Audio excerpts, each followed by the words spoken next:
শ্রীকৃষ্ণের জন্মাষ্টমী কবে? 9ই ভাদ্র।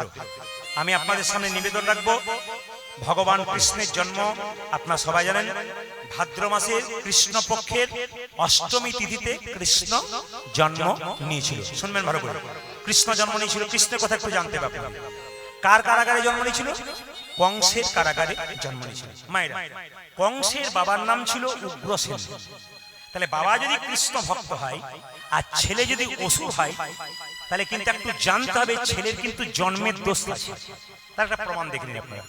উগ্রসেন খুব কৃষ্ণ ভক্ত মানুষ, কিন্তু তার ছেলে কংস তাকে কৃষ্ণ ভজন করতে দেয় না। কেন? সে কিন্তু কৃষ্ণ বিরোধী। কেন হয়ে গেল? খুব সূত্র শুনে একবারে শাস্ত্রের কথা শুনে নেবেন। কংসের মায়ের পেটে যখন বাচ্চা ছিল, মানে কংসের মায়ের পেটে যখন কংস জন্ম নেবে তার আগে, তার গর্ভে যখন আসেনি, তখন তার মা বনের মধ্যে বিচরণ করছিলেন। আর সেই সময় দ্রুমিল নামক এক রাক্ষস উগ্রসেনের রূপ ধারণ করে তার সঙ্গে মিলিত হয়, আর তারই ঔরসে জন্ম হয় কংসের। তাই দ্রুমিল নামক ওই অসুরের, দ্রুমিল নামক দৈত্যের ঔরস থেকে জন্ম হয়েছে বলে কংস এমন অত্যাচারী হয়েছে। আমি আপনাদের বারবার বলবো, এই কংস তার একমাত্র বোন, মানে তার কাকার মেয়ে দৈবকী, দৈবকীর বিয়ে দিচ্ছে কার সঙ্গে? বসুদেবের সঙ্গে। মায়েরা কিন্তু শুনে নেবেন, বোনের বিয়ে দিচ্ছে, আনন্দ করে নিয়ে যাচ্ছে। হঠাৎ আকাশবাণী হলো, কংস যে রথের রজ্জু ধরে ধরেছিল যতনে, তার অষ্টম গর্ভের সন্তান তোমায় বধিবে পড়াবে। যাকে তুমি এত সুন্দর করে আনন্দ করে বিয়ে দিয়ে শ্বশুর বাড়ি নিয়ে যাচ্ছ, তার অষ্টম গর্ভের সন্তান তোমাকে হত্যা করবে। নিয়তির কথা শুনে চমকে গেল কংস, চিৎকার করে বলল, কার এত বড় সাহস আমার নাম ধরে ডাকছো? একবার নিচে নেমেছো। বলে, আমি নিয়তি। মায়েরা সবাই লক্ষ্য করো, দৈবকীর চুলের মুঠি ধরে রথ থেকে নামানে। আমি তোমাকে কি করবো জানো? গাছে ফল ধরবার আগেই আমি গাছটাকে সমূলে উৎপাদন করে দেবো। দৈবকী যখন মারতে গেল, উদ্যত হলো কে? কংস। তখন বসুদেব মহারাজ কি করলেন? সবাই তাকান মায়েরা, কংসের হাত ধরে বললেন, তুমি তো রাজা কংস, তোমার এত দাপট আছে, সবাই তোমাকে ভয় করে, আর তুমি নিয়তির কথা শুনে তোমার বোনকে তুমি হত্যা করছো, এ তুমি কি করছো? কথা দিলাম তুমি যদি মেনে নাও। বলে, কি না, আমার স্ত্রীর অষ্টম গর্ভের সন্তান যদি তোমার হত্যাকারী হয়, আমি কথা দিলাম 8টি সন্তান তোমার হাতে আমি তুলে দেবো। মায়েরা, কংস বলল, তোমাদের আর আমি যেতে দেবো না, আমার কারাগারে তোমাদের আবদ্ধ করব। সবাই তাকান, কংসের কারাগারে আবদ্ধ করলেন কাকে? বসুদেব এবং দেবকী। 6টি সন্তান পরপর হলো, আর প্রত্যেকটি সন্তানকে কংসের হাতে তুলে দিল, আর কংস আছাড় দিয়ে তাদের মেরে দিল। 7ম সন্তান কে বলুন তো? অনন্তদেব বলরাম। আর 8ম সন্তানকে ভগবান শ্রীকৃষ্ণ। যখন ভগবান শ্রীকৃষ্ণ আসবেন, কংস তখন ভয় খেয়ে গেছেন। প্রচন্ড বৃষ্টি। মায়েরা, ভাদ্র মাসে কৃষ্ণ জন্মাষ্টমী তিথি, প্রচন্ড বৃষ্টি। গভীর রাত্রিতে জন্ম নিলেন কে? ভগবান শ্রীকৃষ্ণ। সবাই লক্ষ্য করুন, একদিকে দেবকীকে কি করেছে? শিকল দিয়ে বেঁধে রেখেছে।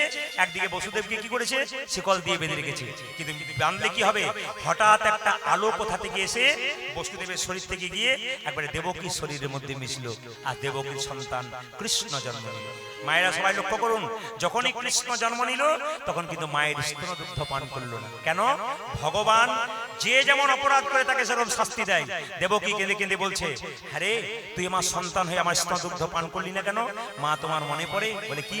ত্রেতা যুগে রাম অবতারে আমি ছিলাম রাম, তুমি ছিলে কৈকেয়ী মাতা। আমি 14 বছরে বনবাসে গেলাম তোমার জন্য, কিন্তু শোনো, যখন কৌশল্যা মা আমাকে এক বাটি দুধ আমার মুখে তুলে দিচ্ছিল, তখন তুমি সেই দুধের বাটিটা মাটিতে ফেলে দিয়েছিলে। আমি সেই দিন বলেছিলাম, মা তুমি আমার মুখ থেকে দুধের বাটি কেড়ে ফেলে দিলে, আমি তোমাকে কথা দিলাম তোমার গর্ভে জন্ম নেব, তোমার স্তনদুগ্ধ আমি পান করব। যে যেমন অপরাধ করবেন তার সেরকম শাস্তি কিন্তু তৈরি হয়ে আছে। ওই জন্য বারবার বলবো, কীর্তন শুনবেন, মন দিয়ে শুনবেন, হৃদয়ে গেঁথে নিয়ে যাবেন, আপনার জীবন সুন্দর হবে। সবাই লক্ষ্য করুন মায়েরা, দৈবকীর তালে স্তনদুগ্ধ যে মাটিতে পড়ে যাবে, তার জন্য কৃষ্ণকে জিজ্ঞেস করলো। দেখবেন মায়েরা, কোনো মেয়ের বাচ্চা জন্ম নেবার পর বাচ্চা যদি মরে যায়, তাহলে কি হয় বলুন তো? তার স্তনদুগ্ধ আপনা আপনি মাটিতে পড়ে, আপনা আপনি আঁচলে পড়ে। কিংবা দেখবেন কেউ কোনো ছেলেকে যদি, কোনো বাচ্চা যদি জন্ম নেবার পর কেউ তুলে নিয়ে চলে যায়, তবে তার মায়ের স্তনদুগ্ধ আপনা আপনি ঝরে পড়ে। তো দেবকী বলছে, আমার যে স্তনদুগ্ধ মাটিতে ঝরে পড়বে, এর থেকে কি হবে? বলছে, মা তোমাকে কথা দিলাম, আগামী দা পরে আমি কৃষ্ণ হলাম, আগামী আমি কলিতে কি হব? আমি গৌর হব। তবে যে মাটিতে তোমার স্তনদুগ্ধ পড়লো, তার থেকে চিঁড়ের মালসা তৈরি হবে। চিরের মালসার যে মাটি ওই কার স্তনদুগ্ধ থেকে হয়েছে না দৈব কৃষ্ণদুগ্ধ যে মাটিতে পড়েছে তার থেকে চিরের মালসার মাটি তৈরি করে হয়েছে। প্রত্যেকটি কথার কিন্তু যুক্তি আছে। মায়েরা, কৃষ্ণ যখন জন্ম নিল তখন বাবা মায়ের কত আনন্দ হলো, গোটা গোকুলের লোক আনন্দে ভরপুর হয়ে গেল। বলুন ভগবান শ্রীকৃষ্ণ কি, ভগবান শ্রীকৃষ্ণ কি। মায়েরা শুনে নিন, 9 ভাদ্র সম্ভবত সোমবার দিন পড়ছে। এই সোমবার দিন কি হবে? 9 ভাদ্র সোমবার দিন পড়ছে। তো সোমবার দিন দেখবেন স্মার্ত মত আর গোস্বামী মত। প্রথম দিনটা স্মার্ত মতে আর দ্বিতীয় দিনটা গোস্বামী মতে। আপনারা যে যেটা পালন করতে পারেন, কৃষ্ণ জন্মাষ্টমী পালন করবেন। তবে আপনাদের বলে রাখি, সকালবেলায় ঘুম থেকে উঠে গোপাল যারা বাড়িতে রেখেছেন, গোপালের পুরনো জামা পরিবর্তন করুন, নতুন জামা কিনে এনে গোপালকে পরিয়ে দিন, স্নান করান পঞ্চামৃত দিয়ে, সেদিন উপবাস থাকুন, গোপালের ভোগ টোগ দিন, তুলসী পত্র দিয়ে একটু জীবনে আনন্দ করুন, কৃষ্ণ জন্মাষ্টমী পালন করুন। আপনারা দেখবেন মায়েরা, একাদশী 12 মাসে 24টা আছে, তার চাইতে দেখবেন আরো কটা উপবাস করতে হয়। কি কি বলুন তো? শাস্ত্র বলে দিয়েছে কি কি না, কৃষ্ণের জন্মাষ্টমী, রাম নবমী, রাধা অষ্টমী, আর দেখবেন নৃসিংহ চতুর্দশী, এগুলো কিন্তু পালন করতে হয়। একাদশী ছাড়াও এগুলো পালন করলে কিন্তু মঙ্গল হয়। তাই আপনারা শ্রীকৃষ্ণের জন্মাষ্টমী অবশ্যই পালন করবেন। ইগো মানে হচ্ছে অভিমান। কারো যদি ইগো হয়, ভগবান বলে আইগো, তোমার অভিমান থাকলে আমি তোমার কাছে থাকবো না। আচ্ছা মায়েরা, কিছু মনে করবেন না, ভগবানের সবচাইতে বড় শত্রু আপনার শরীর কি বলুন তো? অহংকার। আপনি কীর্তন শুনতে শুনতে আপনার ভেতরে অহংকার জন্মে যাবে। আপনি সংসারে গাড়ি বাড়ি করেছেন, আপনার অহংকার জন্মে যাবে। যদি অহংকার জন্মে যায় তাহলে আপনার পতন কিন্তু অবশ্যম্ভাবী।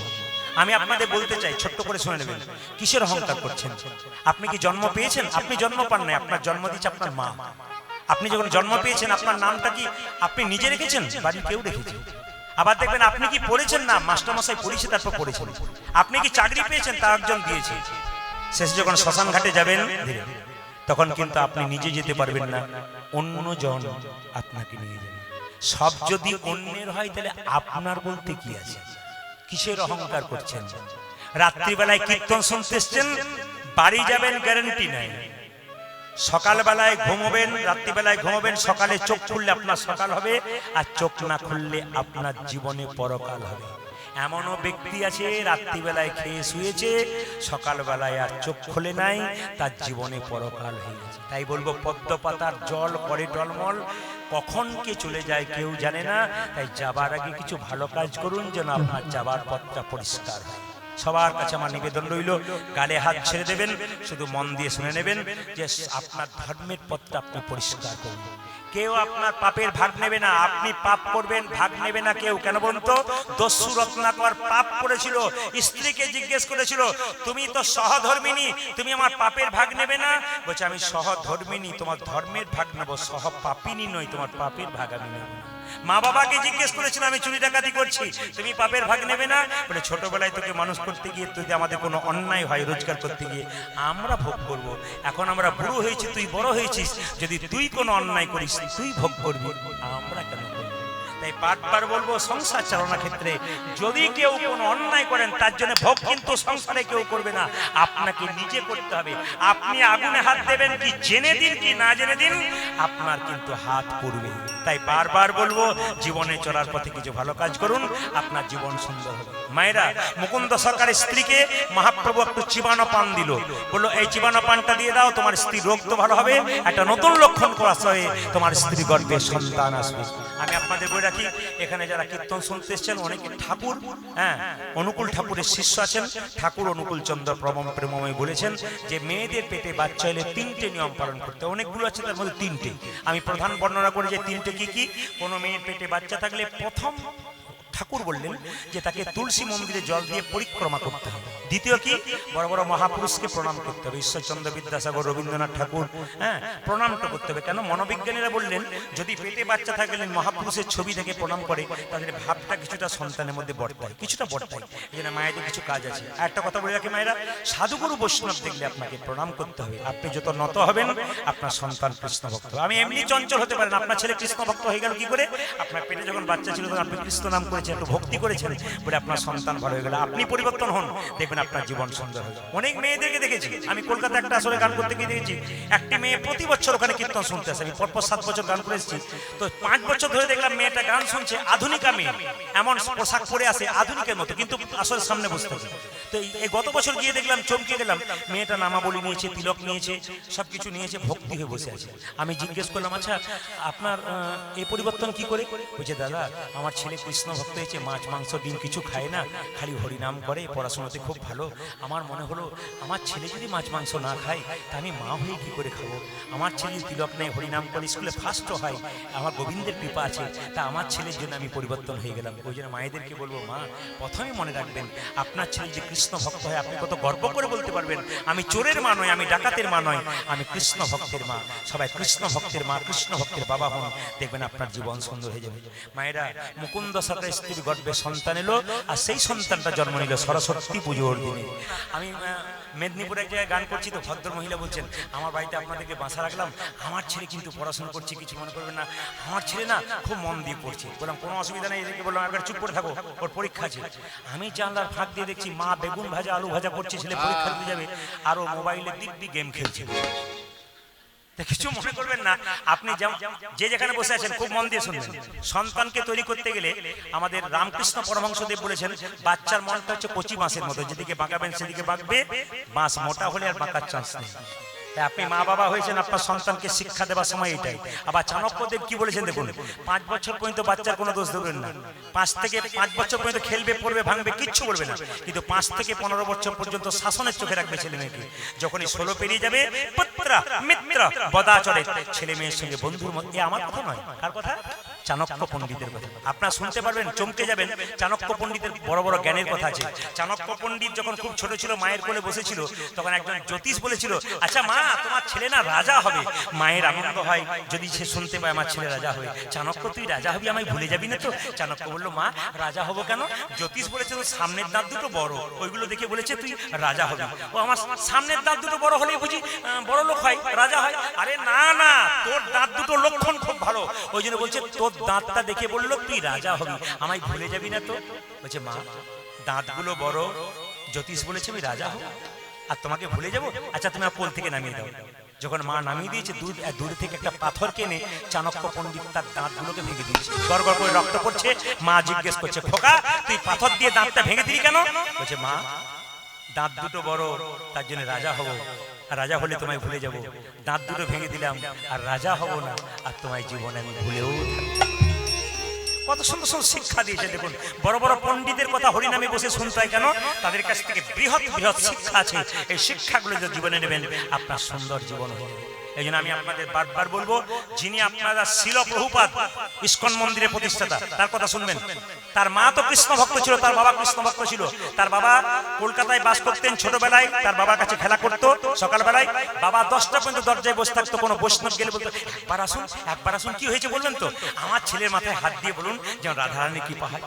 বাবা ডেকে ডেকে বৈষ্ণবকে বলতো, আমার ছেলের মাথায় একটু হাত দিয়ে শুধু বলে দিন যেন রাধারানীর কৃপা হয়। আমরা কীর্তন করতে যাই, অনেক মায়েরা বাচ্চাকে কোলে করে নিয়ে বলে, আপনি একটু আশীর্বাদ করে দিন যেন আমার ছেলে কৃষ্ণ ভক্ত হয়। এই যে মায়েদের আকুলতা, বাবাদের ব্যাকুলতা, এই জন্য আপনার ছেলে কৃষ্ণ ভক্ত হবে। কেন? আপনার রক্তে ভক্তি রয়েছে। আপনাকে তিলক মালা নিতে হবে তার কোনো কথা নাই, আপনার ভেতরে চৈতন্যটা জাগতে হবে যে আমি কৃষ্ণ ভক্ত হতে পেরেছি। যদি ভেতরে আধ্যাত্মিকতা জন্মায়, ভক্তি জন্মায়, আপনার ছেলে কৃষ্ণ ভক্ত হবে না। কে বলেছে? শুধু ভক্তিটা আপনাকে জন্মাতে হবে। আপনার নাতি নাতনি সবাই শিখতে পারবে, আপনাকে আচরণ দেখে শিখবে। তাই শিল প্রভুপাদের বাবা তাকে এরকম ভাবে তৈরি করেছিল, আজকে শিল প্রভুপাদ বিশ্ববিখ্যাত হয়ে গেল। মায়েরা, মধু দেওয়ার নিয়ম নয়। মধু দেওয়ার নিয়ম কি দেখুন, শাস্ত্র পরিষ্কার করে বলে দিয়েছে, মধু কিন্তু জন্মের পরে দিতে হয়। কেন বলুন তো? ছেলে জন্ম নিয়ে কান্নাকাটি করে চুপ করে না, ওই জন্য মধু দিয়ে মা কান্না বন্ধ করে। মধু দিতে হয় কখন? আতুর ঘর থেকে 21 দিন পর যখন আপনি নিয়ে যান, হ্যাঁ 21 দিন পর স্নান করিয়ে মন্দিরে যদি একটু প্রণাম করাতে পারেন, আর ভগবানকে বলতে পারেন, প্রভু আমার ছেলে যেন মধুর মতো কথা বলতে পারে, এই প্রার্থনা করতে হবে। আপনার এখানে ছেলে নিয়ে এসে কেউ গোপাল লিখেছেন, কেউ শ্যামল লিখেছেন, কেউ বিমল লিখেছেন, আবার কেউ অনেকে নাম লিখেছেন। আমি একটা কথা আপনাদের বলবো, বাচ্চাদের নাম কিন্তু ভালো রাখবেন, কৃষ্ণ ভক্ত সন্তান হবে। মেয়েদের নাম সেরকম রাখতে হয়, এমন নাম রাখবেন যে নামটা বললে মুখের একটু ভালো রুচি হয়। আপনি ভালো নাম রাখবেন ছেলে মেয়েদের, আপনার লাভ আছে।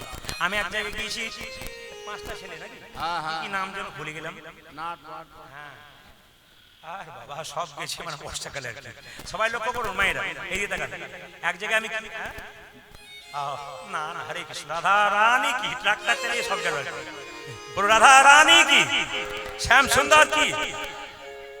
মায়েরা আমি একটা জায়গায় গেছি গান করতে, তো যার বাড়িতে বাসা, বাচ্চাগুলো খুব চিৎকার করছে, এ গিয়ে বলছে দাদা আপনার ছেলেরা তোমাকে জ্বালাচ্ছে, একটু তাড়ি দিন তো। বলছে যে এগুলো পাড়ার ছেলে বোধহয় নাকি, বলছে না না 5টা ছেলে আমার। বলছে বাবা রে, এক ছেলের বাপ হতে বাবাদের কত যন্ত্রণায় বলে 5 ছেলের বাপ। তাহলে আপনি নিশ্চয় রেখেছেন অর্জুন, ভীম, যুধিষ্ঠির, নকুল, সহদেব এসব নাম রেখেছেন। বলছে ও নাম কে রাখে? এই ঝন্টু, মন্টু আর কে নন্টু আর নাট আর বল্টু। আমার দাদা আচ্ছা নাম রেখেছেন। আমার ঝন্টু, মন্টু, নন্টু আপনার কিছু করতে পারবে না, নাট বল্টু কিন্তু আপনার কিছু করবে। বলে বুঝলাম না, আপনার যখন বয়স হবে তখন নাট বল্টু আপনাকে টাইট দেবে, তখন বুঝতে পারবেন নাট বল্টু নাম। এই জন্য আপনার নামটা কিন্তু ভালো লাগবে। অজামিল চোর ছিল, ডাকাত ছিল, নাম রেখেছিল ভাগবত কি বলছে, কি নাম রেখেছিল? নারায়ণ। অজামিল বৃদ্ধ হয়ে গেছিল, নর্দমায় পড়ে গেছিল, নারায়ণ বলে চিৎকার করেছিল। যমদূতরা নিতে এসেছিল, কিন্তু না, বিষ্ণুদূতরা তাকে কোথায় নিয়ে গেছিল? বলে মৃত্যুকালে যে যেমন নাম স্মরণ করবে সাত সেরকম হবে। মায়েরা মরবার সময় যে যেমন চিন্তা করে তার সেরকম জন্ম হয়। ভালো করে শুনে নিন, আপনি যেমন ভাবে দাঁড়াবেন আপনাকে ক্যামেরাতে যেমন ছবি তুলবে, আপনি বাঁকা দাঁড়াবেন বাঁকা উঠবেন, আপনি সোজা দাঁড়াবেন সোজা উঠবে, আপনি টেরা দাঁড়াবেন আপনার টেরা ছবি উঠবে। আপনি যেমন দাঁড়াবেন সেরকম ছবি কিন্তু আপনার হবে। মৃত্যুকালে যেমন চিন্তা করবেন আপনার সেরকম জন্ম হবে। মৃত্যুকালে যদি কৃষ্ণ চিন্তা করতে পারে তবে তার জন্ম কিন্তু ভালো হয়। সবাই লক্ষ্য করুন, মৃত্যুকালে যে যেমন চিন্তা করবেন। এইদিকে প্রশ্ন করবেন মৃত্যুর সময় কষ্ট পাই, কি চিন্তা করব? কৃষ্ণ চিন্তা করলে কিন্তু আপনার লাভ আছে। কৃষ্ণ চিন্তা করা অভ্যাস করা থাকবে, তবে আপনার মৃত্যুর সময় কৃষ্ণ স্মরণ হবে। আর জীবনে আপনি কৃষ্ণ নাম করলেন না, মৃত্যুর সময় আপনার কৃষ্ণ চিন্তা কিন্তু মনে আসবে। ধৈর্য যার ভগবান তার। যদি আপনার ধৈর্য থাকে আপনি ভগবান পাবেন, আর যদি ধৈর্য না থাকে তাহলে আপনার ভগবান পাওয়ার চান্স নেই। কীর্তন শুনতে এসছেন, মাথায় রাখবেন পঞ্চপাণ্ডবের দাদার নাম হচ্ছে যুধিষ্ঠির। তিনি খুব স্থির ব্যক্তি ছিলেন, উনি ভগবান পেলেন। আর 100 ভাইয়ের দাদা দুর্যোধন, উনি চঞ্চল ছিলেন, উনি ভগবান হারালেন। তাই আমি বারবার বলবো, এখানে কীর্তন শুনতেছে যার দেখবেন চঞ্চলমতি ও বেশিক্ষণ থাকতে পারে না, কারণ তো মনটা এখানে নাই। যার চঞ্চলমতিও থাকবে না, কেন ও তো দুর্যোধনের লোক। আর দেখবেন যারা স্থির ভাবে কীর্তন শোনে, আমি তো চোখ দিয়ে তাকালেই বুঝতে পারি কোনগুলো চঞ্চল কোনগুলো স্থির। স্থিরতা দেখে বুঝতে পারবো এগুলো সব যুধিষ্ঠিরের দলের মানুষ। আপনার যুধিষ্ঠিরের সঙ্গ নিন, কৃষ্ণ পাবেন। মায়েরা সংসার চালাতে গেলে আপনাকে জানতে হবে আপনার সংসারটা সুন্দর হবে আপনার পরামর্শদাতার উপরে। আপনি কারো কাছে বুদ্ধি নেবেন, বুদ্ধি যার কাছ থেকে নেবেন তাকে ভালো হতে হবে। 100 ভাইয়ের দাদা তিনি দুর্যোধন কার কাছে পরামর্শ নিয়েছিল? মামা শকুনির কাছে, সেরকম অবস্থা হয়েছিল। আর পঞ্চপাণ্ডবের দাদা যুধিষ্ঠির কার কাছে নিয়েছিল? ভগবান শ্রীকৃষ্ণের কাছে। এই জন্য খুব শিক্ষামূলক কথা, আপনার জীবনে আপনি কারো কাছে পরামর্শ নিতে নেবেন, তিনি যদি কৃষ্ণ ভক্ত হন, ভালো হন, আপনার পছন্দ হবে। আর তিনি যদি খুব খারাপ মানুষ হন, আপনার সঙ্গ খারাপ হয়ে যাবে। এই জন্য আমি আপনাদের বলবো, যখন হরিনাম শুনবেন তখন মাথায় রাখতে হবে ভক্তের সামনে বসে কীর্তন শুনবেন। যদি চঞ্চলের সামনে বসে কীর্তন শোনেন, আপনার কীর্তন শোনা ও তো শুনবেই না, আপনাকে দেখবে শুনতে দেবে না। এই জন্য ভক্তদের পাশে বসে প্রসাদ পেতে হয়, আর ভক্তদের পাশে বসে কীর্তন শুনতে হয়। কারণ উনি যখন আপনি হাতটা তুলে দেবেন, তখন আপনার ইচ্ছা না থাকলেও আপনার হাতটা উপর দিকে উঠে যাবে। এই জন্য মহাজনরা বলেছেন, ভালো মানুষের পাশে কীর্তন শুনুন, ভালো কাজ করুন, আপনার জীবন সুন্দর হবে। তবে একটা কথা বলি, যারা ধর্ম নিয়ে অন্যায় করে, ধর্ম নিয়ে অত্যাচার করে, ধর্মের উপর আঘাত করে, তারা ধর্ম করে না, তারা অন্যায় করতে এসছে পৃথিবীতে।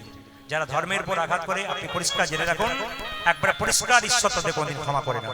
মানুষ ক্ষমা করে দিতে পারে, মানুষ মুখ বুঝে সইতে পারে, ভগবান কোনদিন বলেনি যে আমাকে নিয়ে তোরা ঝগড়া করবি, আমাকে নিয়ে তোর মারামারি করবি। আমি প্রদীপ পাল কীর্তন করতে এসেছি, আমার বাবা আমাকে বলে ছেলে, আমার কাকা বলে আমাকে ভাইপো, শ্বশুর বাড়িতে বলে জামাই, মামার বাড়িতে বলে ভাগ্নে, কিন্তু আমি তো একজনই। তা ভগবান যদি একই হয়, কেউ আল্লাহ, কেউ গড, কেউ ভগবান বলে ডাকেন, কিন্তু তিনি তো একটাই। তাকে নিয়ে ঝগড়া করা মানে, বড় বড় পণ্ডিতরা বলেছেন যে ভগবানকে নিয়ে যারা ঝগড়া করে, নিজের ধর্মকে যে মনে করে বড়, অন্য ধর্মকে নিয়ে ছোট মনে করে, সে ধর্ম করে না, সে অন্যায় করে, সে ভগবানের কাছ থেকে কোনোদিন ক্ষমা পায় না। তাই অন্যায় অত্যাচারী যারা আছেন তাদের বিরুদ্ধে সোচ্চার প্রতিবাদ করবেন। আপনাদের কাছে নিবেদন রইল, ওরা ভালো মানুষের সংখ্যা প্রত্যেকটি জাতির মধ্যে আছে, প্রত্যেকটি জাতির মধ্যে ভালো ভালো মানুষ আছে, তারা ভালো ভালো কথা বলেন, কিন্তু প্রত্যেকটি জাতির মধ্যে এমন কিছু হিংস্র মানুষ আছে যারা ধর্মকে নিয়ে লড়াই করে, ধর্মকে নিয়ে ঝগড়া করে। তাই বারবার প্রার্থনা করব প্রতিটি জাতির কাছে, প্রতিটি জাতির মানুষের কাছে আপনার সুন্দর সোনার বাংলা তৈরি করুন। আপনার সবাই ভালো থাকুন, ঈশ্বরকে ভজনা করুন। ঈশ্বর নিয়ে বিবাদ নয়, ঈশ্বর নিয়ে ঝগড়া নয়, ঈশ্বরকে ভালোবাসতে শিখুন, মানুষকে ভালোবাসতে শিখুন, দেখবেন জীবন সুন্দর হবে। এই যে আমরা উনি দেহ রেখেছেন, কিছু মনে করবেন না। আপনারা সব মরবেন তো নাকি না চিরকাল বেঁচে থাকবেন, কোনটা? যদি তাই হয় তাহলে মৃতদেহ যখন দরজা দিয়ে নিয়ে যাওয়া হয় বলো হরি হরি বল বলে, তখন দেখবেন আপনিও প্রণাম করেন, আমিও প্রণাম করে, কিভাবে বলুন তো? ও বোধ হয়ে গেল, আমি বোধ হয়ে যাবো না। এটা কিন্তু পরিষ্কার আমরা ভাবি। মৃতদেহ যখন যাচ্ছে দরজা দিয়ে, তখন আপনি কি ভাবেন? ও বোধ হয়ে গেল, আমি বোধ হয়ে যাবো না। কিন্তু যিনি মাচায় দুলতে দুলতে গেলেন, তিনি আমাদের শিখিয়ে দিয়ে গেলেন যে আমাকে দেখে শিখে নাও, আমি যেমন হেলতে দুলতে চললাম, তুমিও একদিন হেলতে দুলতে চলবে।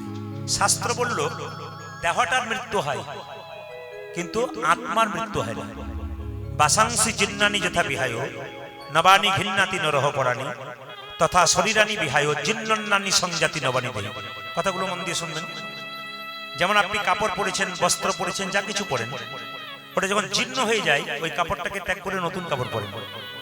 আমাদের দেহ থেকে আত্মা চলে যায় কখন বলুন তো? যখন আমাদের দেহ জীর্ণ হয়ে যায়। সংসার ছেড়ে সবাইকে চলে যেতে হবে। যারা এসছেন তাদেরকে যেতে হবে, আগামীতে যারা আসবে তাদেরকে যেতে হবে। ইতিমধ্যে যারা এসছিলেন সবাই চলে গেছেন। আপনার দাদু ঠাকুমার ছবিটা দেখুন, দেওয়ালে টাঙানো আছে। তিনিও দেখতে সুন্দর ছিলেন, তিনিও ভালো ছিলেন, তাকে দেখুন, সেও চলে গেছে। আপনি যতই মনে করুন আমি সুন্দর কি খারাপ, সবাইকে পৃথিবী ছেড়ে চলে যেতে হবে। এই জন্য বারবার বলবো, মৃত্যুর সময়, মৃত্যুর পরে দেখবেন আমাদের সৎ কাজ হয় তিন ভাবে। এদিকে সৎ কাজ হয় কি তিন ভাবে?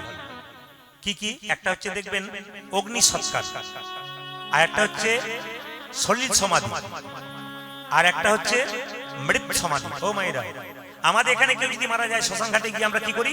তার শরীরটাকে জ্বালিয়ে পুড়িয়ে ছাড়খার করে দিই শ্মশানের চিতাতে।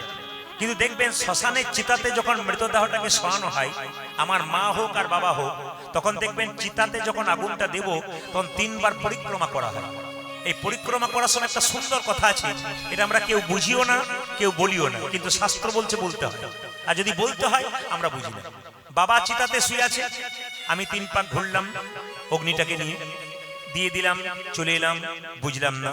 শাস্ত্র বলছে যখন আপনি বাবা বা মা চিতাতে শুয়ে থাকবে, আপনি যখন আগুনটা দেবেন 3 বার ঘুরবেন, তখন আপনাকে এই প্রার্থনা করতে হবে, হে অগ্নিদেব, আমার বাবা চলে গেলেন, তা তুমি যেন কৃপা করে আমার বাবাকে গোবিন্দের চরণে সমর্পণ করে দিও। আমার মা চলে গেলেন, তাকে যেন কৃপা করে তোমার চরণে সমর্পণ করে দিও। এই অগ্নিদেবের কাছে প্রার্থনা করতে হয়, এটা আমাদের নিয়ম, কিন্তু আমরা কিন্তু করি না, কেউ করি না। এবং শুধু এটা নয়, এরপরে বলতে হয় আগামীতে আমাকেও এখানে আসতে হবে যেন আমিও গোবিন্দ চরণ লাভ করতে পারি। মানে আমাকে স্মরণ করিয়ে দেওয়া হয় যে আমিও কিন্তু একদিন এখানে আসবো। কি সুন্দর মানে আমাদের তত্ত্ব আছে, কিন্তু আমরা কেউ বুঝি না। আর একটা হচ্ছে কি মৃত সমাধি, মানে দেখবেন যারা একটু বৈষ্ণব মানুষ হয়, ভক্ত মানুষ হয়, তাদেরকে দেখবেন আগুনে পোড়ানো হয় না, জলে ভাসিয়ে দেওয়া হয় না। তাদেরকে দেখবেন যে অবস্থায় মালা জপ করছিল তিলক নিয়ে, সেই অবস্থায় তাদের সলিল সমাধি দেওয়া হয়। আহা, তাদের মৃত সমাধি, হ্যাঁ, মাটিতে সমাধি দেওয়া হয়, গর্ত খুঁড়ে। আর একটা হচ্ছে সলিল সমাধি, এটা আমাদের ভারতবর্ষের উত্তর দিকে হয়। কিরকম না, দুটো নৌকার মাঝে, একটা নদীতে দুটো নৌকার মাঝে মৃতদেহটাকে বাক্সের ভেতরে ভরে দেওয়া হলো। দুটো নৌকা চলতে লাগলো, মাঝখানটাতে মৃতদেহটা বাক্সে ভরা রইল, মাঝ নদীতে গিয়ে দুটো নৌকা আলাদা হয়ে গেল, আর বাক্সটা জলের মধ্যে পড়ে গেল। এটার নাম হচ্ছে সলিল সমাধি, যেটা দেখবেন ভারতবর্ষের উত্তরে আপনারা গেলে এটা দেখা যায়। আমাদের কিন্তু এটা নেই। তা যাই হোক, চলে আমাদের যেতে হবে। মহাপ্রভু প্রত্যেকটা জীবকে বলে রয়ে, জীব একবার হরি বল বল। কি নাম তোর? তোর কি নাম? আমার নাম হচ্ছে গোপাল। কোথা থেকে এসেছিস? পাশের গ্রাম থেকে। কি হয়েছে? আমার বাবার খুব পেটে যন্ত্রণা, তুমি একবার দেখতে চলো।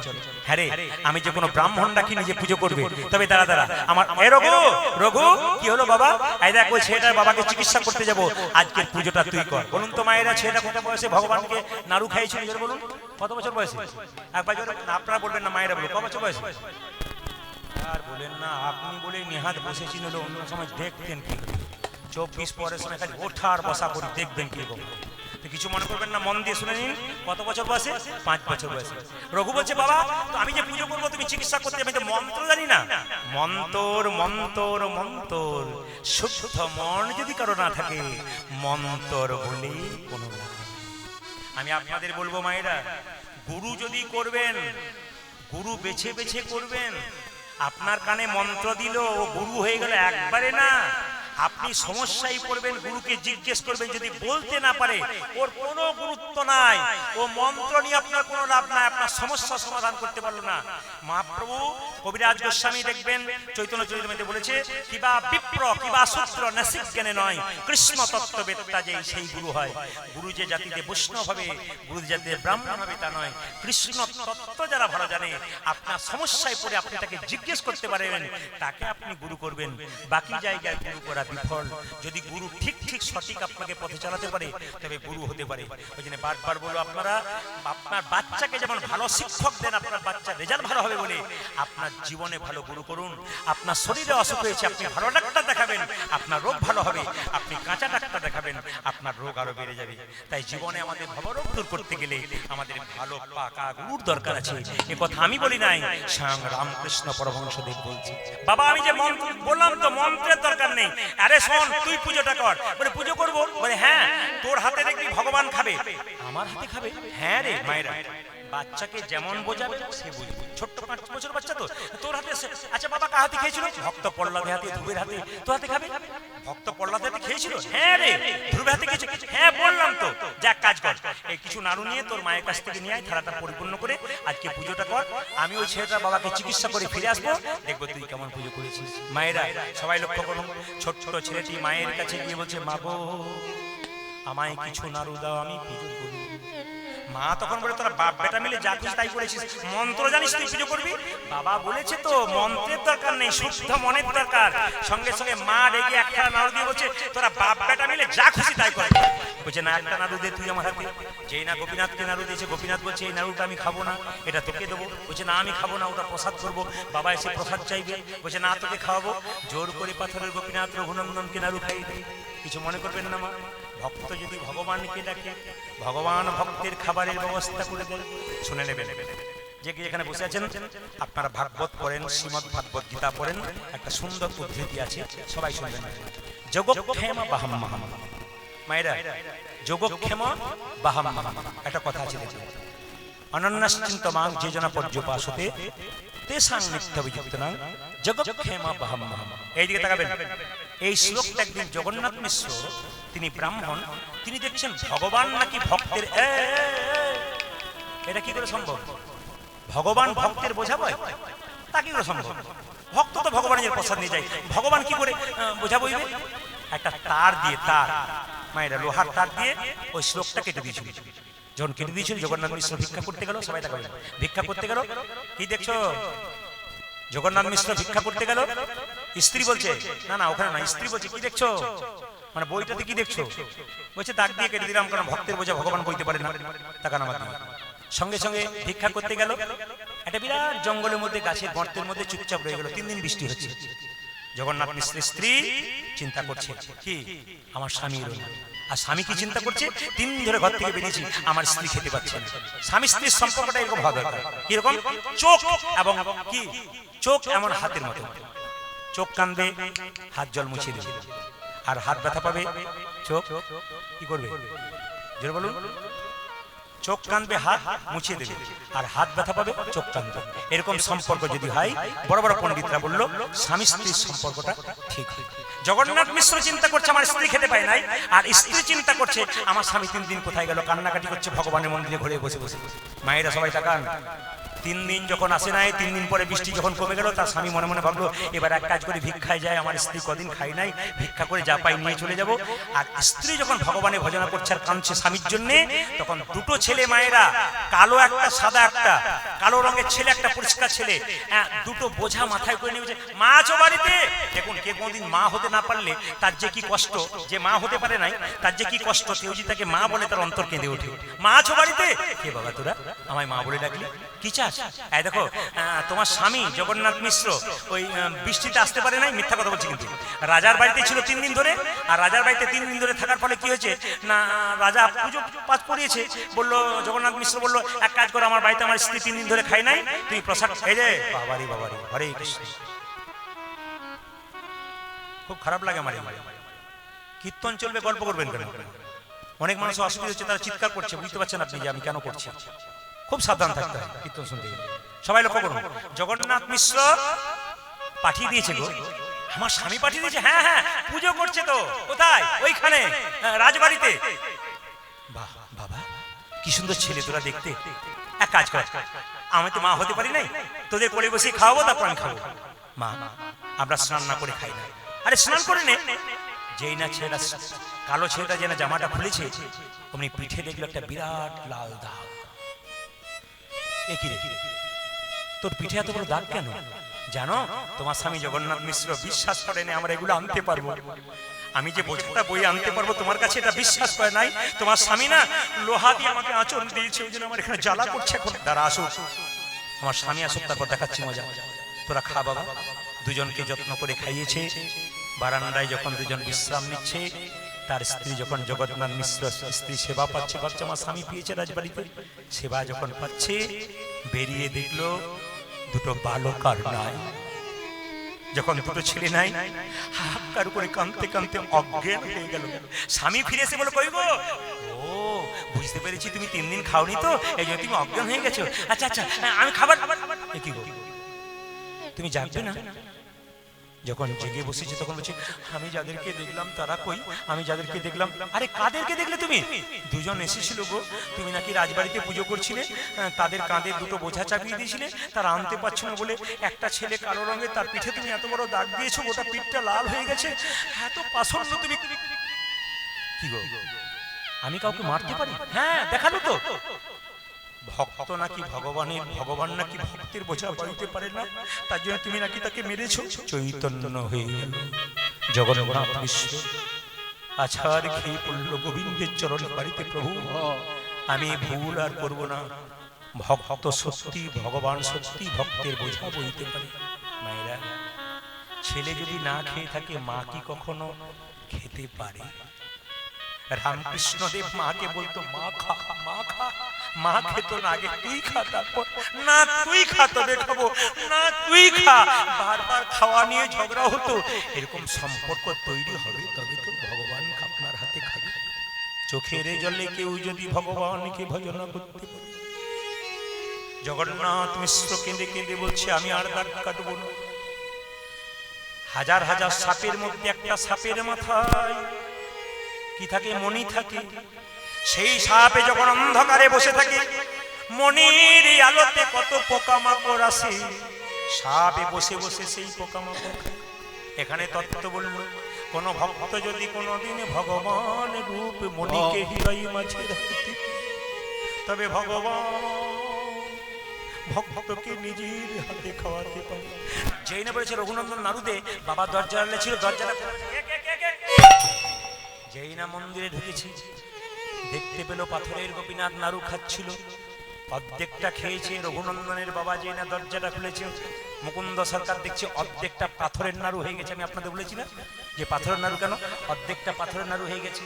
রঘুনন্দন কেঁদে কেঁদে বলছে, হ্যাঁ গো গোপীনাথ, আমি দেখতে পাচ্ছি তুমি নাড়ু খাচ্ছ, কিন্তু বাবা দেখতে পাচ্ছে পাথরের নাড়ু কেন? পাথরের গোপীনাথ বলছে, শুনে যান, এই জগতে মানুষ বলে সবার জন্ম হয়, কিন্তু মানুষ সবাই হয়।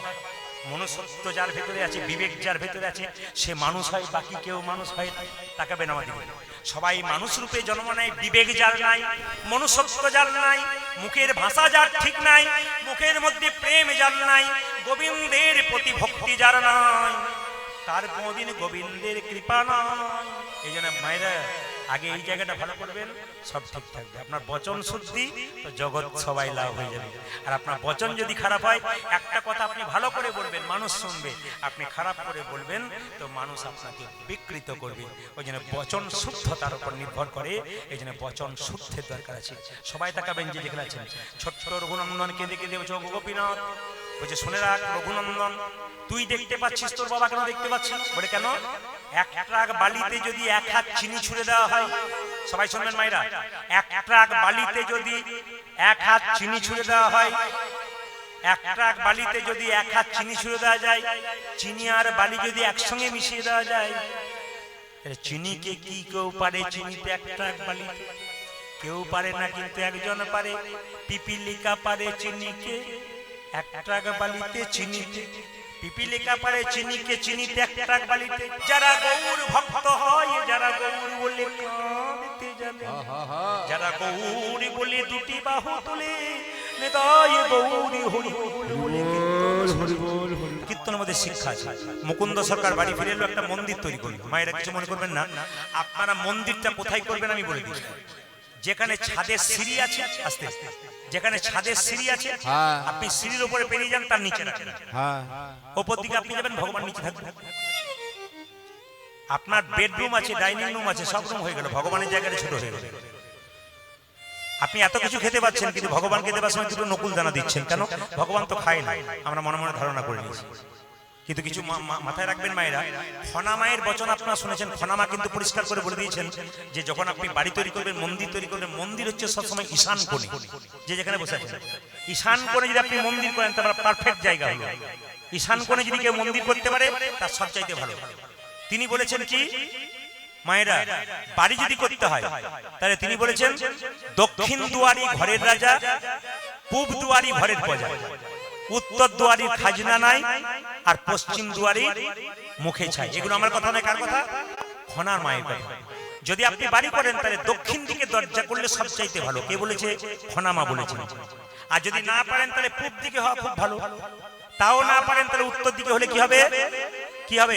আপনার যত অর্থ রোজগার করবেন, সব নিতাই গৌর হরি বলবে। কে বলছে? খনা মা বলছে, আমার কথা নয়। আর কি বলছে? পশ্চিম দুয়ারের মুখে ছাই।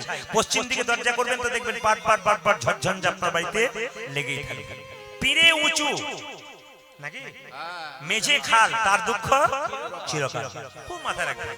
খনা মা বলেন, আবার জ্যোতিষ শাস্ত্র বলেছে, যদি কেউ ঈশান কোণে বাথরুম ঘর করেন, তবে তার তো দুঃখের আর সীমা নাই।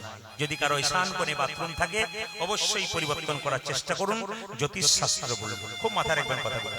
এখন হয়ে গেছে, আপনি কি করবেন? জ্যোতিষগণ বলে একটা পাথরের বাটিতে একটু লবণ দিয়ে যদি আপনি বাড়ির কোণে 1 মাস ধরে রাখতে পারেন, তারপর আবার পরিবর্তন করতে পারেন, তাহলে আপনার অনেকটা কষ্ট চলে যেতে পারে। ওই জন্য কীর্তন শুনতে এলে বহু কিছু শিক্ষা করা যায়। আগামীতে আপনি বাড়ি করবেন, তখন আপনার মাথায় থাকবে, আমি তো এই কথাগুলো শুনেছিলাম, জীবন সুন্দর হবে। যত শুনবেন তত সুন্দর হবে। মুকুন্দ সরকারটা গোপীনাথের মন্দির তৈরি করলো। আর যে না গোপীনাথের মন্দির তৈরি করলো, সেই সময়কার বাংলার নবাব ছিল হুসেন শাহ। তার পেটে একবার প্রচন্ড যন্ত্রণা হলো, কেউ ভালো করতে পারলো না। একজন বলল, নবাব তোমার পেটে যন্ত্রণা ভালো হতে পারে। বলে, কি করে হবে?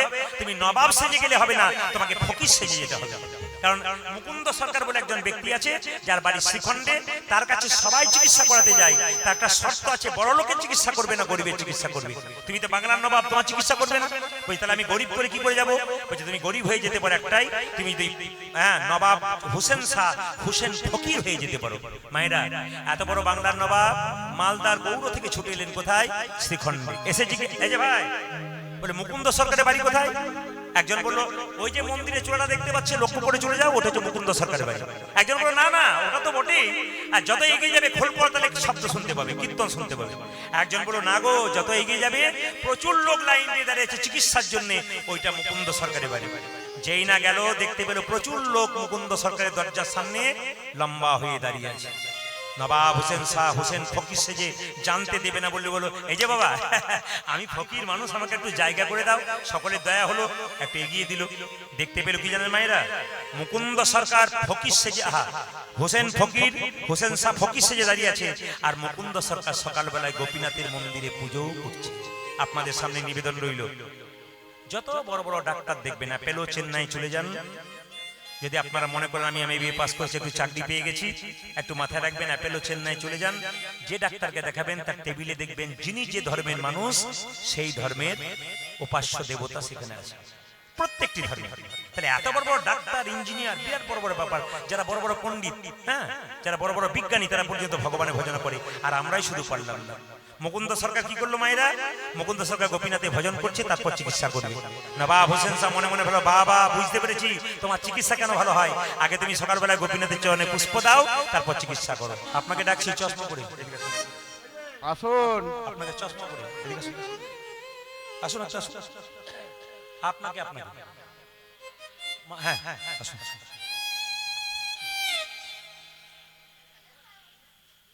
হরে কৃষ্ণ। না না আপনাকে না, আপনি বসুন। মুকুন্দ সরকার ডাকছে নবাব। মুকুন্দ সরকার ওকে তো অনেকেই চশমা পরে বসে। রাধা রানী কি, শ্যাম সুন্দর কি, মদন মোহন কি, এই যে আপনাকে ডাকছি, আপনাকে সঙ্গে সঙ্গে নবাব হোসেন সাহেব ফকির। এই যে বাবা আমায় ডাকছো, কি নাম তোমার? আমার নাম হোসেন। কি নাম, কি নাম? আমার নাম হোসেন ফকির।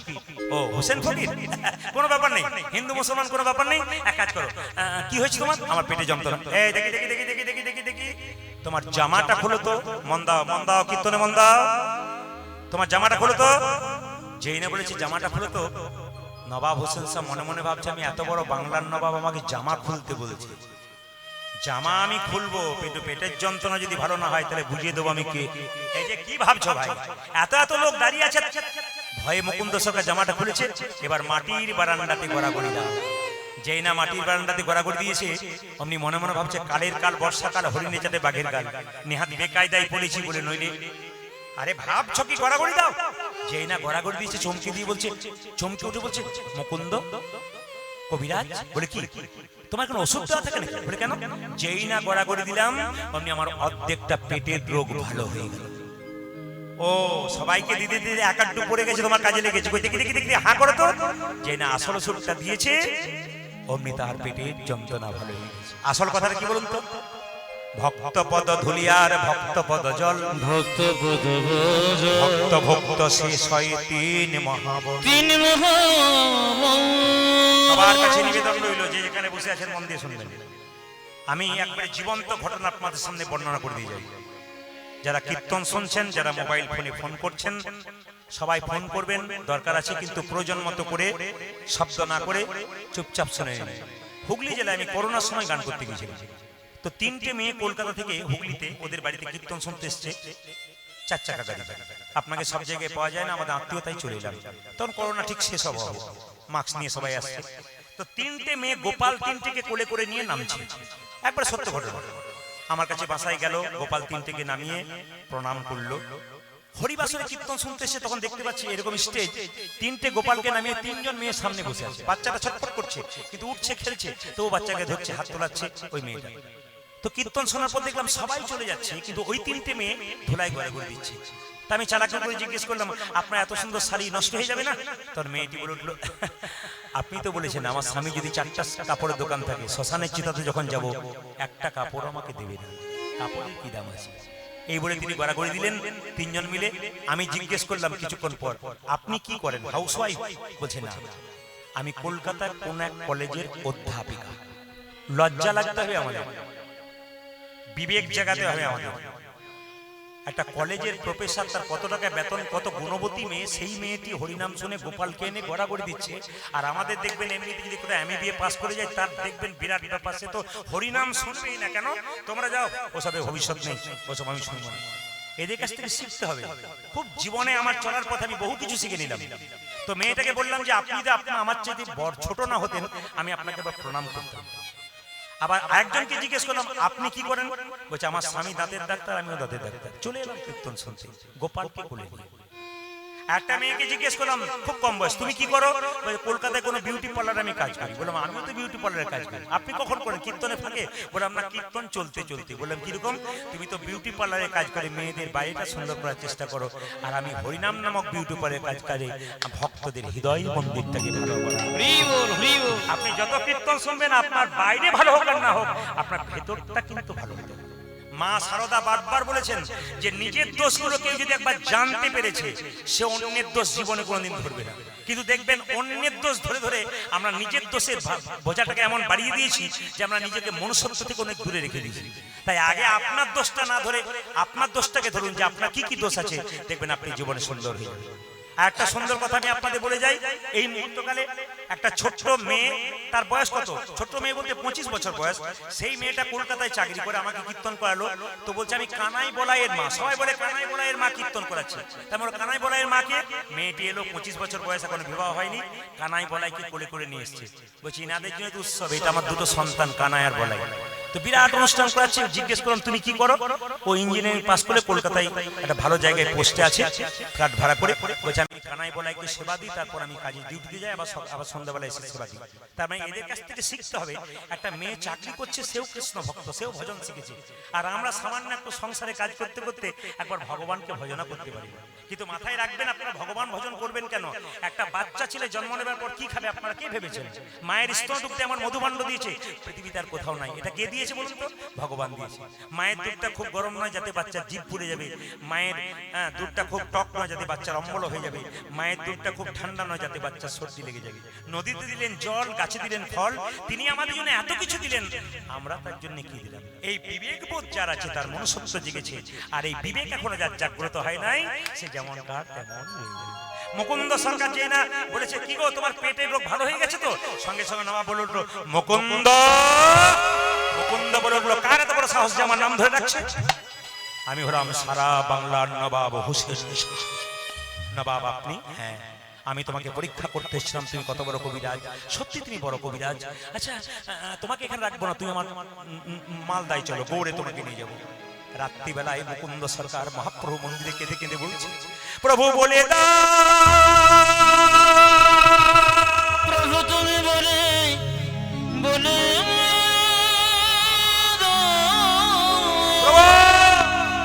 তুমি আমাকে গরিবের চিকিৎসা করতে বললে, জীবের দ্বারে হরিনাম দিতে বললে, আমি কি করে মুসলমানের বাড়িতে সেবা করব?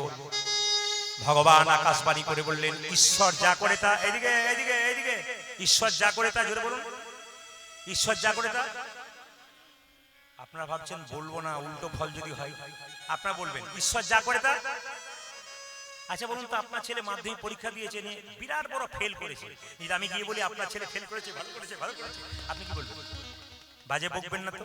কিন্তু ছেলে যদি ফার্স্ট হয়, ঈশ্বর যা করে তা, হ্যাঁ তা যা বলেছে, মানে ভগবান ভালো করলে ভালো। এখন যদি বৃষ্টি নেমে যায়, আপনি বলছেন ঈশ্বর যা করছে মঙ্গল, কিন্তু যা হচ্ছে তার কি কষ্ট হচ্ছে? এই ঈশ্বর যা করছে তাই মঙ্গলের জন্য করছে।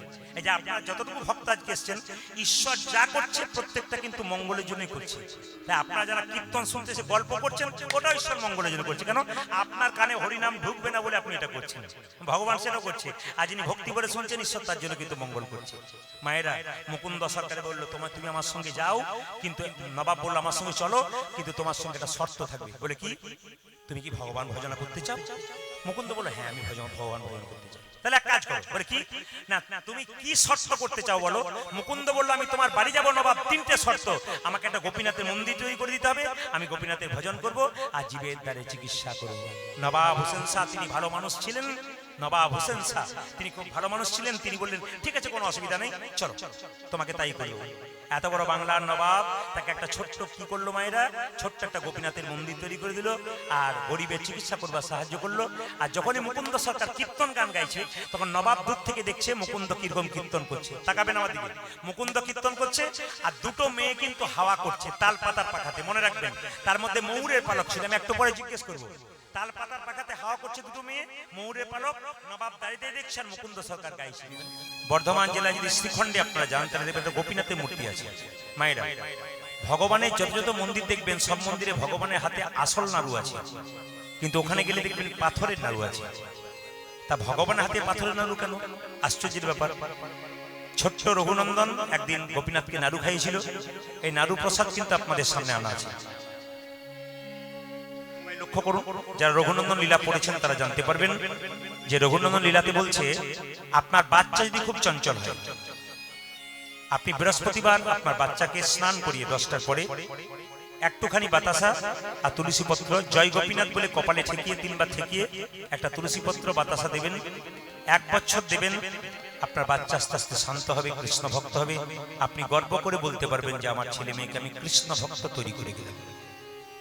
ছেলের জন্য টাকা পয়সা, গাড়ি বাড়ি সবকিছু রাখবেন, কিন্তু মাথায় রাখতে হবে ছেলের জন্য টাকা পয়সা রাখাটা বড় কথা নয়, ছেলেকে আমি কেমন তৈরি করে গেলাম এইটাই বড় কথা। আপনি ছেলেকে কয়েক কোটি টাকার মালিক করে দিলেন, আর নেশা করে সব উড়িয়ে দিল, আপনি মৃত্যুর পরও শান্তি পাবেন না। কিন্তু আপনি ছেলের জন্য টাকা রাখলেন, ছেলে যদি কৃষ্ণ ভক্ত হয়, শিক্ষিত হয়, পড়াশোনা করে, কিছু করতে পারে, তাহলে দেখবেন আপনার ছেলে আপনার জন্য কিছু করছে। এই জন্য পুত্র কেন হয়? পুত নামক নরক থেকে মা বাবাকে উদ্ধার করে, এর জন্য পুত্র আহ্বান করে প্রত্যেকে। আর গোবিন্দের কৃপায় যদি আপনারা পুত্র কন্যা পেয়েছেন, আপনাদের কাছে নিবেদন রইল এই বাতাসা প্রসাদটি কীর্তনের শেষে মায়েরা কাপড়ে কোণে বেঁধে নিয়ে যাবেন, দাদা ভাইরা হাতে করে নিয়ে যাবেন, আপনাদের লক্ষ্মী মন্দিরে খুব যত্ন করে রেখে দেবেন। প্রশ্ন করবেন, আপনি 1 বছর দিতে বললেন, এইটুকু বাতাসা একটা ভাগে পাবো, আমি 1 বছর দেবো কি করি? আপনি হরিলুট দেবেন বাড়িতে বৃহস্পতিবার দিন, দেওয়ার পরে এই বাতাসাটা ওই হরিলুটে বাতাসাতে মিশিয়ে দেবেন, 1 কৌটো করে রাখবেন। প্রতি বৃহস্পতিবার আপনার বাচ্চাকে দেবেন। ঠাকুমা হন নাতিকে দিন, নাতনিকে দিন, আপনি মা হন ছেলে মেয়েকে দিন। দেখুন 1 বছরের মধ্যে পরিবর্তন হয় কিনা। এই কীর্তন শোনার পরে ইউটিউবের মাধ্যমে প্রচুর ভক্ত ভক্তিমতী মায়েদের আহ্বান যে আমরা যথোপযুক্ত সুন্দরভাবে করেছি আপনার কথা মতো, এবং ফল কিন্তু আমরা পেয়ে গেছি। আপনারাও নিশ্চয়ই ফল পাবেন যদি আপনারা এক মনে করতে পারেন। এই প্রসাদটি কীর্তনের শেষে আপনারা সকলে পাবেন এবং গোটা গোটা পাবেন। কেউ যদি দুটো পেয়ে যান হরিলুট দেওয়ার পর, তাহলে পাশের জন যে পায় না তাকে একটা আপনি দেবেন, অর্ধেকটাও দেবেন, কারণ একা নিয়ে যাবেন না, সবাইকে দিয়ে যাবেন। এতে কিন্তু আপনার ছেলে মেয়ের মঙ্গল হবে। আর একটা উপায় আছে, বাড়িতে খুব অসুস্থ ব্যক্তি, বহুদিন ধরে অসুস্থতা আছে, সেই যে তুলসী পত্র দিয়ে বাতাসা দিয়ে জয় গোপীনাথ বলে খায়, অনেকটা কষ্ট কিন্তু তার দূর হয়। এর অনেকগুলো উপকারিতা আছে, আপনার ইউটিউবের মাধ্যমে শুনেছেন, আজ তো সংক্ষেপে বললাম।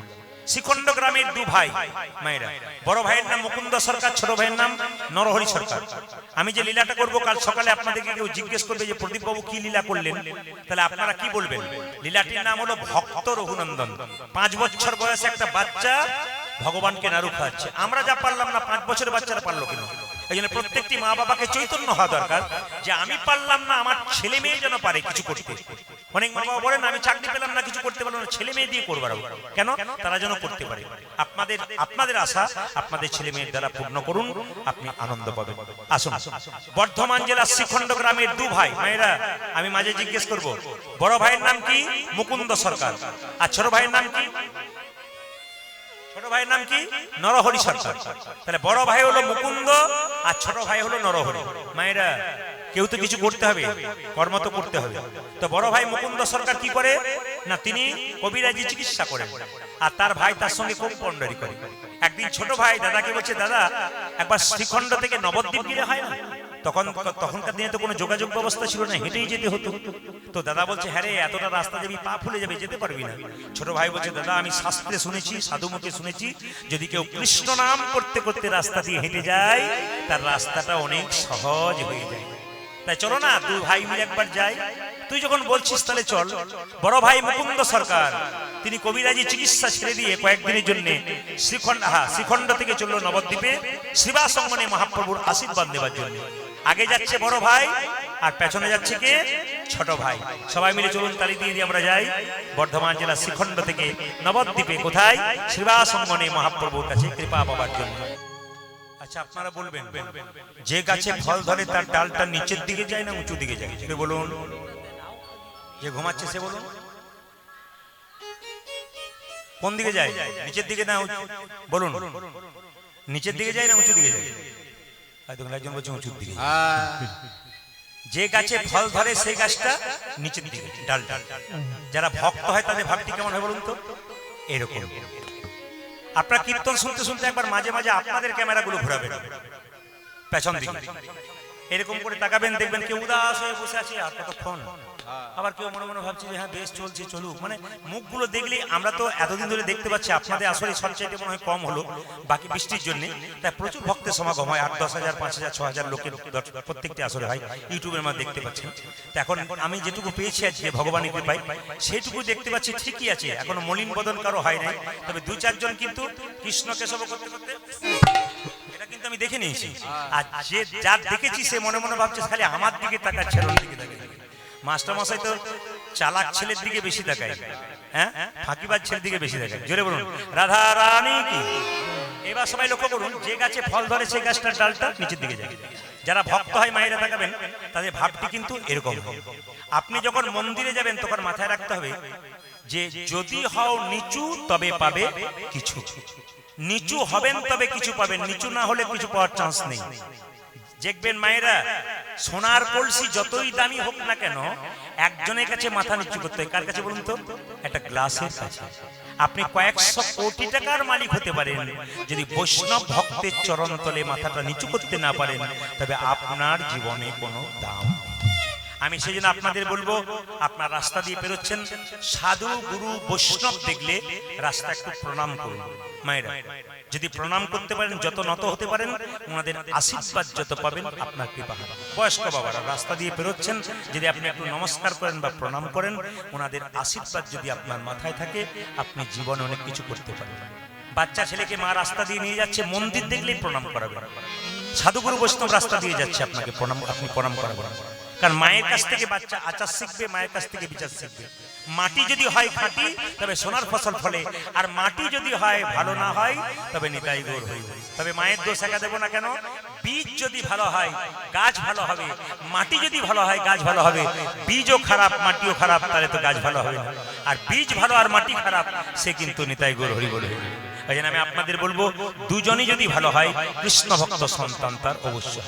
এই যে তাকাবেন ভাই, দু ভাই মিলে যখন এরকম করে দাঁড়িয়ে আছে, মহাপ্রভু শিবাসকে দেখে বলছে, শিবাস বলে কি, দেখো তো আমার দুজন ভক্ত দরজার সামনে দাঁড়িয়ে আছে, একবার দেখো তো।